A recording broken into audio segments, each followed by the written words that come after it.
Шамијата и народната носија кај жените била единствената заедничка карактеристика на нашите предци кои живееле на овие простори. Слично било и кај мажите. Сепак, секоја етничка или верска заедница имала своји карактеристични обележја по кои се разликувала во тогашната мода.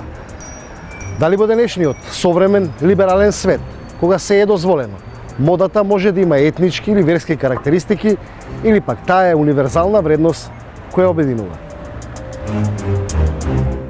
Naš zjate pa ni streči, kaj site religije u stvari žensko treba da je pokrije svoja ta lepota.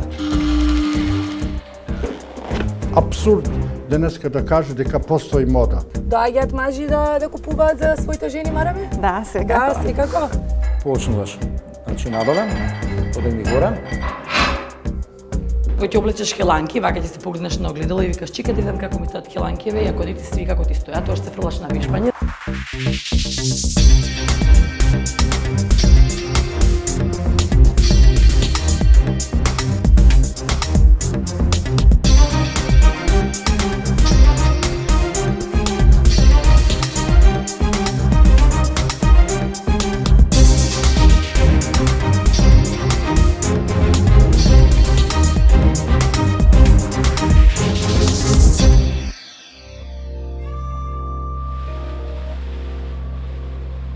Оваа моја потрага само навидум е по облеката. Многу повеќе е по сличностите во облекувањето и тоа низ призмата на модерното време.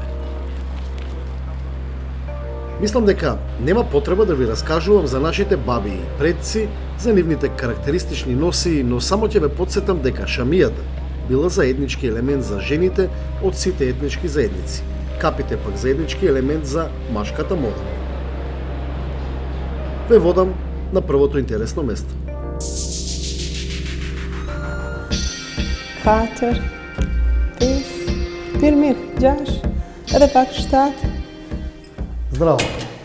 Добар ден. Добар ден. Како сте, добри? Добри, ми беше голем предизвик да ве запознам. Слушнав дека сте ретка или ако не единствената жена која ова е не буркини, хиджаб, спортски, каков термин носи? Nike hijab, znači za tije što se verski opredeleni, da može slobodno da sportuvat i da ne бидат пасивни во спортот, значи.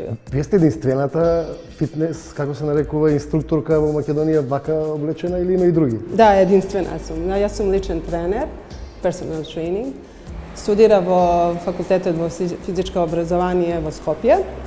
Работам како професор по физичко и имам фитнес центар.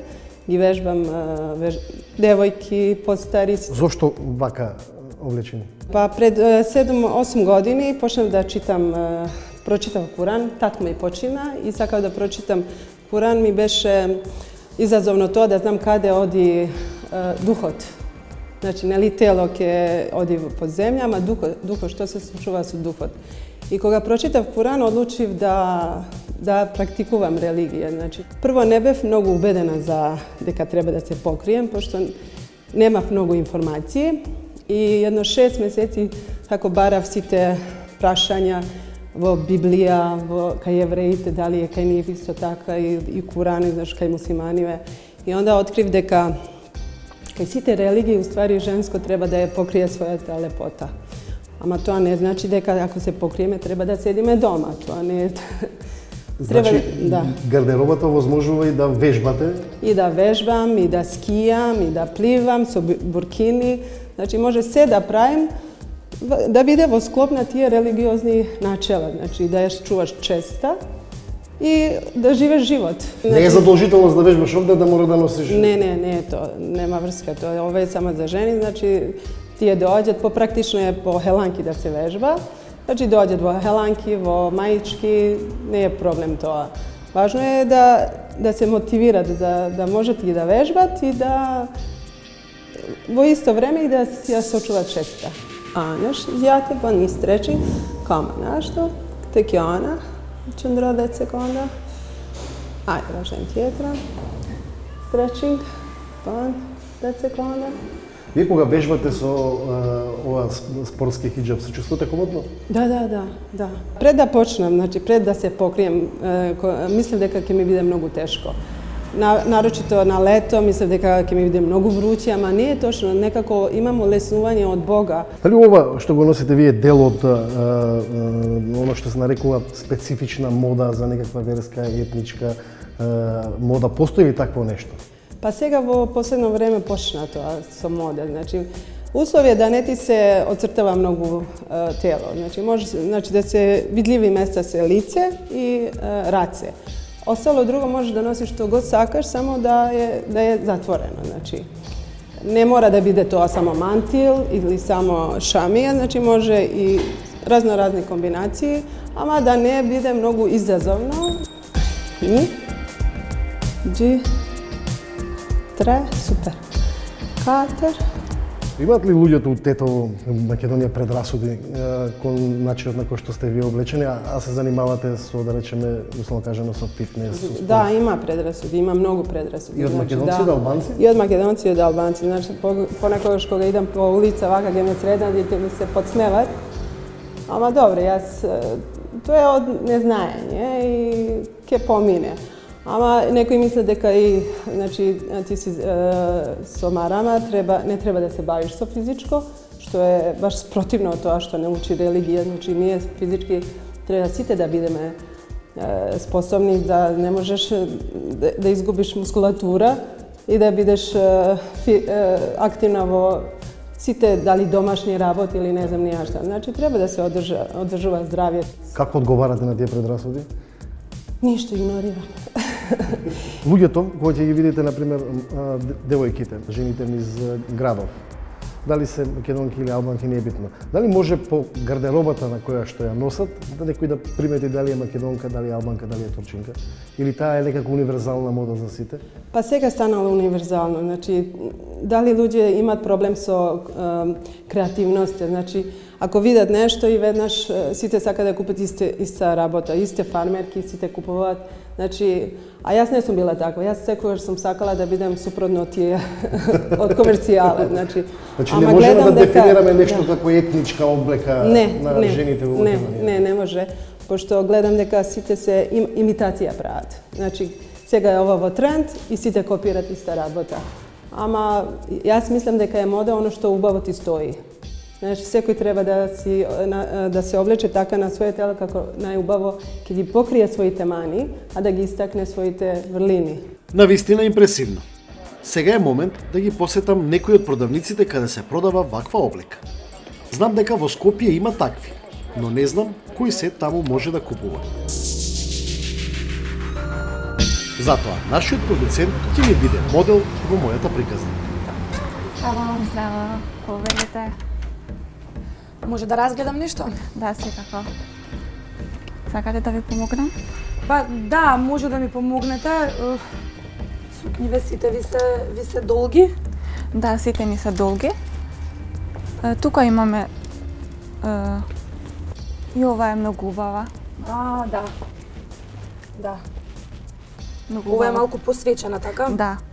Можам јас да ја носам, така? Да, секако. Викам, добре искомбинирате. Ова не е наменето само за жените кои што се муслиманки, кои што носат малку позатворена облека?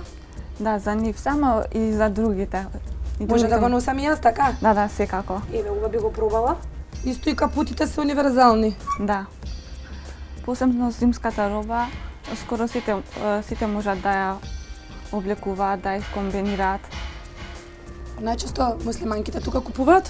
Да, најчесто муслиманките, бидејќи они можат да најдат тука соодветна облека спрема нивната вера. Да земам и ова, да го пробам. Ај мара ми вака како твојата, тука продавате, ве гледам дека се Да. Мога можам да го купам за подарок, јас имам пријателки кои што носат ваков тип на мараме. Да. Може ова да го ставам? Да. Можам, така, дозволено е? Да, дозволено е. Нема никаков проблем. Може е да ја убаво. пробате. Да, сега ќе ја ставам. Доаѓаат мажи да купуваат за своите жени марами? Да, секако. Да, секако. Има нешто што според некакви религиски правила, обичаи, јас не би можела да облечам? Не. Од сите различни етничка вера може да дојдат да купат, бидејќи нема никаква разлика, сите можат да купат додека можат добро да се искомбинираат облеката.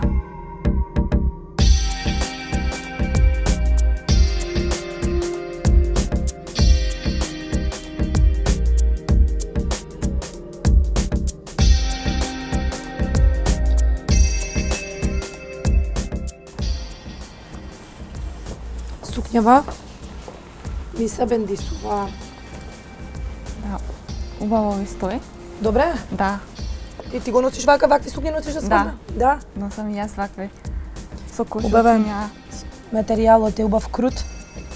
Вашите свадби се малце побогати, така, по со светки, со циркони, да. Девојчињата обликуваат вакви. Девојчињата, сукњи, помладите? Да.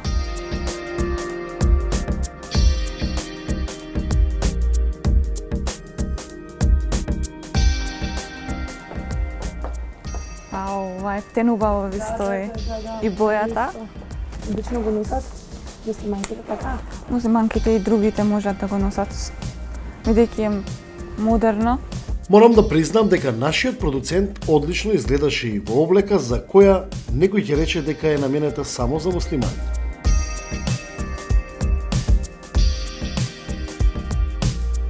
Дали тоа специализирана продавница само за муслимани или можат и христијани да доаѓаат овде? Зошто баш муслим шоп? Па видете, се јавува потреба за бренд во овој дел на Скопје, меѓутоа муслим шоп не е ограничено само на муслимани.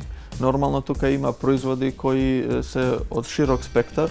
Има ли машка мода која што е специфична, која што може да купат и христијани овде? Исламскиот начин на облекување не треба да се разликува од местото на живење каде што живеат муслиманите помеѓу христијани и останати.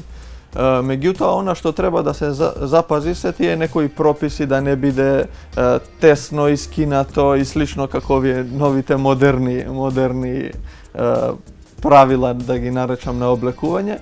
Меѓутоа, тука овде може да се купи оно што е баш она специфично за муслиманите, за некои ритуални обреди. Нормално, нели, така наречени галаби, што се носат, тоа е карактеристично за подрачјето на арапските земји. А добро, тоа е нешто религијски врзано или пак со традицијата, со топлината, тамошна атмосферата, климата? Па, јас мислам дека е повеќе традиционално врзано.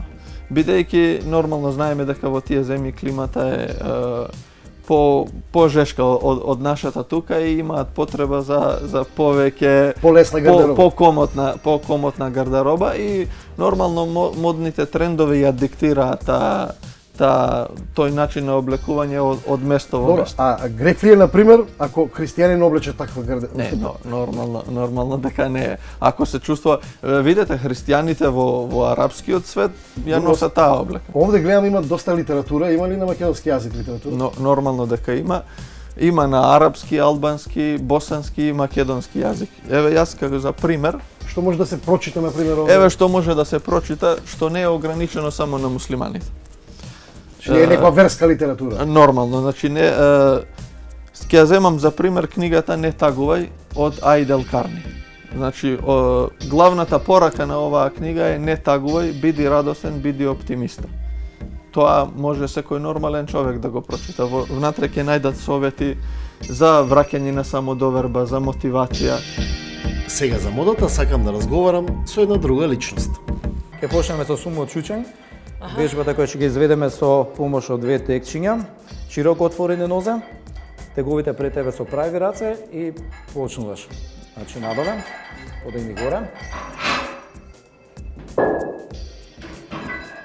1, 2, до 10 повторувања, 4, 1 и доволно. Мила, колку време трошиш на вежбање? Па зависи каков е тренингот. Ако е интензивен, тогаш е пократко, ако е нешто побавено. Секојдневно или? Па 4 пати неделно, минимум. 4 пати минимум. Имаш време? За ова секогаш наоѓам време. Ако има да изберам помеѓу искачање во град, одење на кафе, спиење, доаѓам во теретана. А ако е работа во прашање, тогаш е корисно. Па јас мислам дека да, ти што мислиш, е или не? Кога дојдеш на вежбање, како одбираш што да облечеш? Зависи како сум расположена.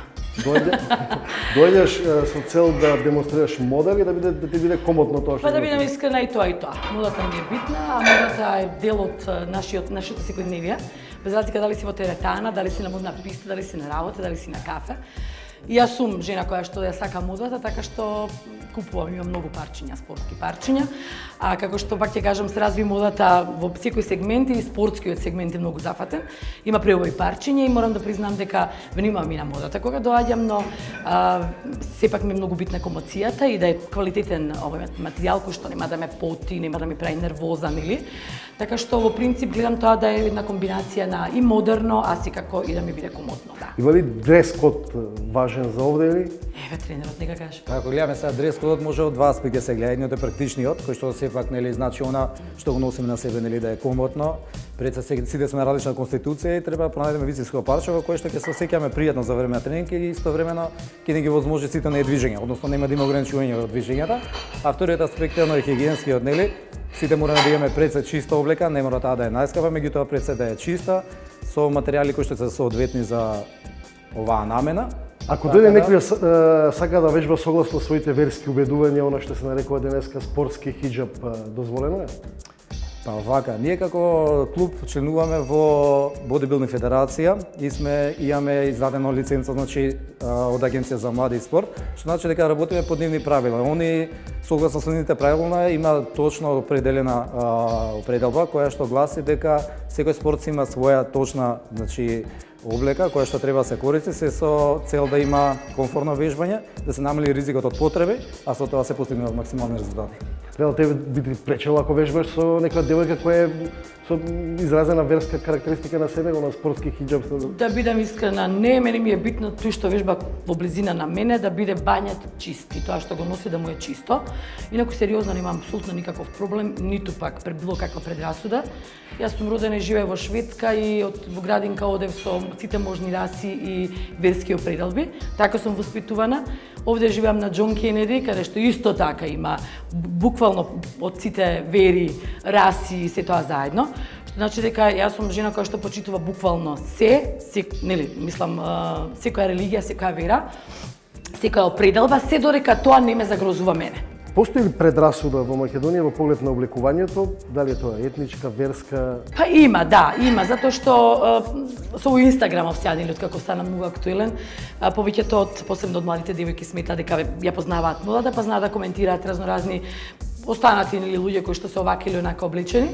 Постојат предрасуди за жал. За сеќето не можам да го кажам за себе, затоа што уште еднаш ќе кажам, за мене битно е тоа што се носи да биде чисто и перено. Во какво општество живееме? Може ли да разпознаеме на улица дали е некој етнички на една припадник на една или друга верска заедница согласно облеката, како што било да речеме некогаш во историјата? Па порано повеќе, сега не баш толку. Да, сега ќе го препознаеш само ако носи нели абаја, ако носи нешто што е буквално нели ти гледаш, така е максимално нели. Си патувала често, патуваш и си купила некогаш некаде од некоја земја, некоја карактеристична, специфична гардероба, облека што е традиционална за тој дел од светот? Имам абаја, која купи во Дубај сега, која бев и таа ја носев кога бевме во Абу Даби, во најголемата џамија нели на светот што е, значи таму мораш за да влезеш мораш да си бос и мораш да носиш абаја.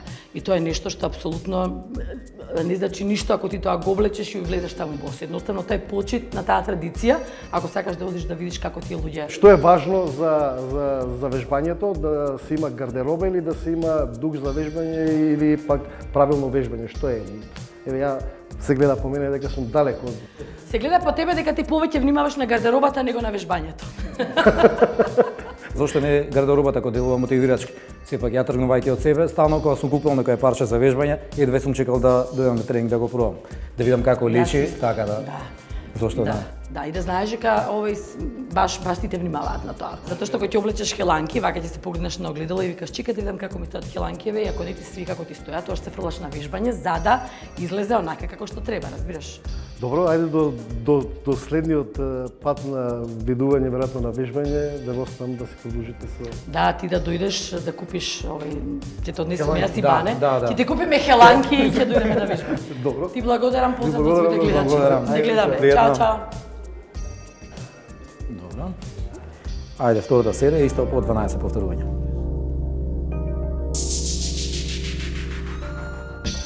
Либералното време не ги сменило навиките на сите, но претрпело одредени корекции. Па на улица можете да видите најразлични комбинации, од задржување на традицијата и вклучување на модерното.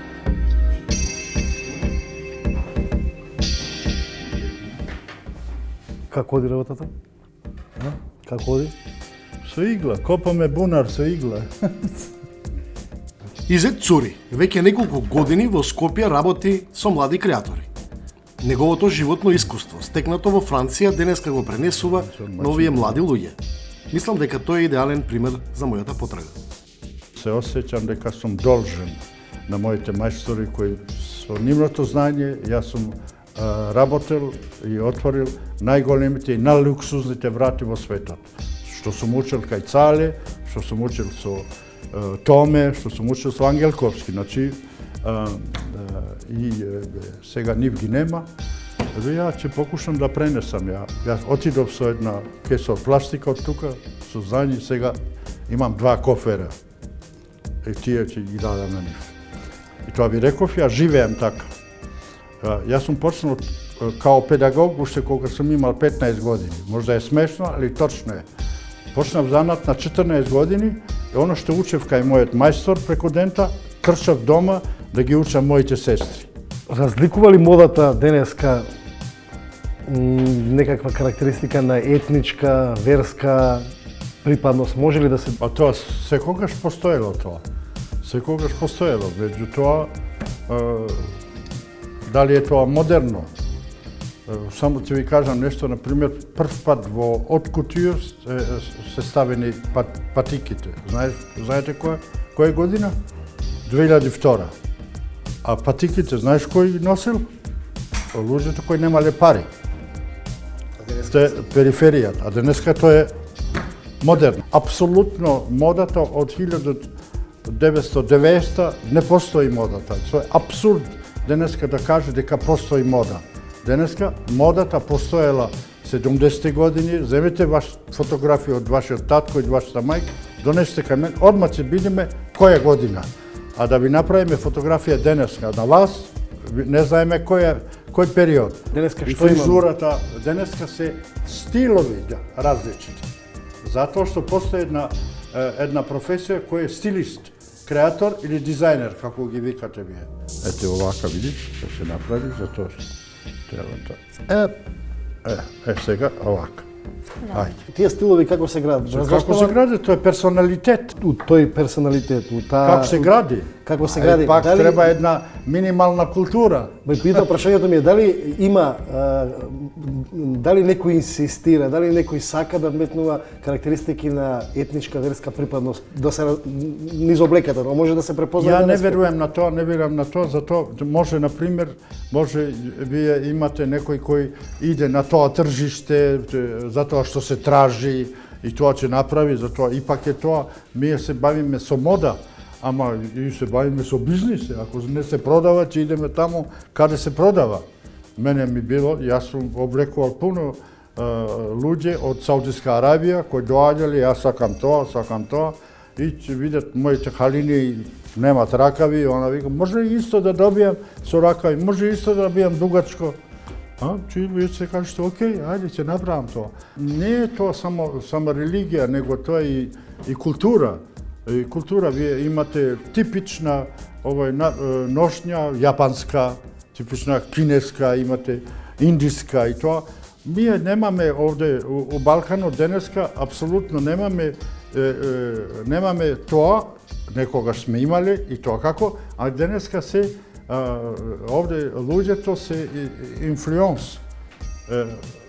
Еден дел ориентално, другите оксидентално, ништо, вие немате разлика апсолутно ни од еден италијан или од Австрија или од Германија, апсолутно се облекувате.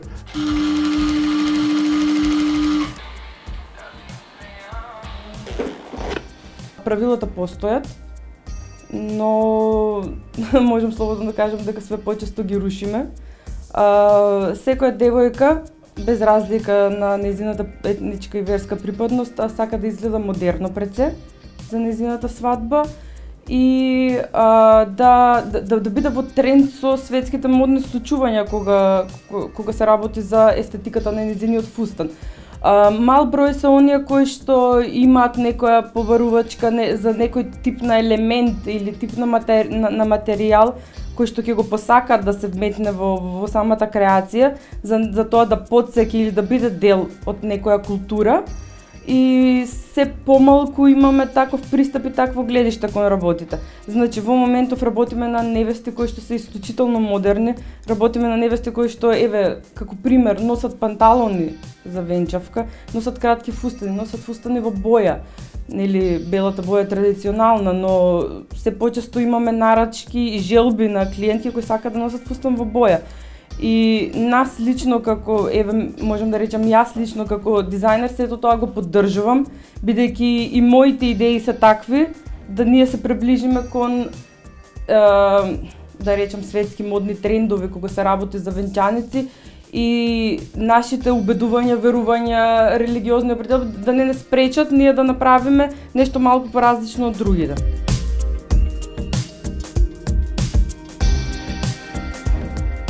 Елементите од традицијата остана за културните манифестации, од типот каде што треба да се носи народна носија, каде што треба да се носат примеси од народна носија. Во секојдневната мода тоа не постои. Велат машката мода е универзална, барем во нејзината основа, но сепак и таа има свои карактеристики кои ги разликуваат етничките групи. Ако излезете на улица и ја имате оваа капа на себе, тогаш лесно ќе ве препознаат како етнички албанец. Од друга страна пак, ако ја ставите оваа капа, тогаш лесно ќе ве карактеризираат како етнички македонец. Во историјата имало многу капи кои означувале некаков престиж во општеството, како што е на пример турскиот фес или пак овој популарен шешир. Но доколку го користите ова капче на пример, тогаш тоа има некаква универзална вредност која не отсликува етничка или некаква верска припадност. Што всушност означува капата во машката мода? Дали некаква етничка или верска припадност или пак едноставно моден детал? Младите деца носат ради некој имидж. Старите веќе многу малку. А ако се вратиме назад пред 50-60 години, тога ги носеа капите заради потреба. Затоа што и времето тога беше и поладно, ако се земе во одбир, или па летно време, потоп. Значи имаше потреба. Меѓутоа, се на се, тога повеќе беа заинтересирани луѓето. Можам да речем дека и во врска со националноста да си ја покажат. За младите најпродаван тип на капите ние ги викаме тие џокејки или бейсбол капа. Обично ги гледате младите, страичките ги вртат наопако и на тој начин ги носат. Тоа е, например, хит за младите. Се за средната генерација имаме нешто поново. Знаете, во светот доминира, западот доминира. Они нема друга работа, ќе им текне сега компјутерски, автоматски, вадат разни модели. И сега, ако извади, да речеме, некој американец нешто, тоа е сега хит. И навали народи. И сега и средната класа веќе почна, видовте третиот модел што го покажавте, е тоа дека сега е најновиот хит. За обележување на етничка работа, значи веќе не постои такво нешто. Еве, во Дукина доаѓаат луѓе со каскет. Буквално класичен македонски каскет. Традиционални што го кажуваме ние. И се ја му зборам македонски, нормално. Он мене ми врти на албански. И го гледам каскет го носи македонски каскет. Разбирате, така да не можеме да ги раздвојам или да ги одвоиме работите. Тоа е тоа. Не ги ценете луѓето по облеката, таа не го чини човекот човек, туку тоа што е внатре во него. Почитувајте ја индивидуалност. Таа нека биде причина за отстранување на сите стереотипи, за да сите заедно застанеме на истата страна.